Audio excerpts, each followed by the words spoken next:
I just thought I'd look at some of the half-lives of the actinides. I'm aware that obviously this extends throughout the entire nuclide chart, but because we convert between mass and activity when thinking about mass spec measurements and activity measurements, I think there is a few observations I would make.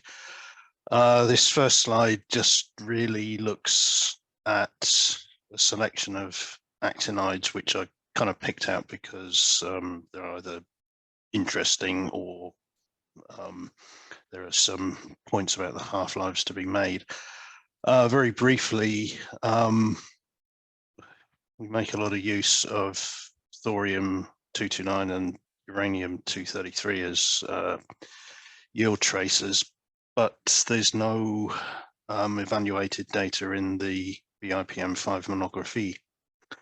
That would be useful to have.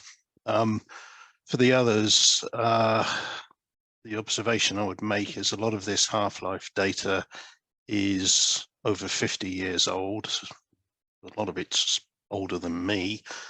And in some cases, we have very few contributing values, I mean, particularly uranium and neptunium, which are essentially single valued. Okay. These are observations, not criticisms, but it would be good to have some more data there. Looking at actinium, I think that may want to be revisited because two of the values that went into the evaluation are actually made by the same lab at about the same time, using the same sources and the same equipment. So that could be looked at. Moving on to the two thorium isotopes and uranium-233, there is data in NSDEF, and I did a quick calculation of the mean values, although I'm not a evaluation expert, and this just takes all the values without any further analysis. Again, you can see some of the data is quite old, but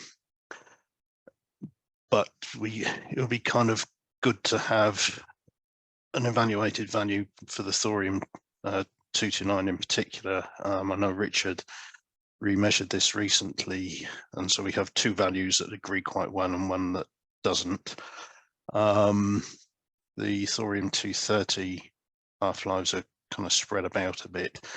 The uranium-233 data looks reasonably good, but again, it would just be nice to have it evaluated and included in monography 5. And that's how it looks from the stakeholders possibly measuring actinides. We could repeat this exercise across the rest of the nuclides that the people are interested in. So that's really all I had to say. Just wanted to put this forward as a point for discussion. So thanks for listening to me for nearly 2 minutes. Well, thank you, Simon. I think for some of our audience, it might be useful to note why the measurement of actinides is so important when we're thinking about the decommissioning activities going on and anticipated to go on. This comes into big play. Half-life, knowing the half-life with the lowest uncertainty possible is critical for the radionuclide metrology techniques that we are using, because of course our results depend a lot on the half-life. So thank you very much. I think that's been very helpful.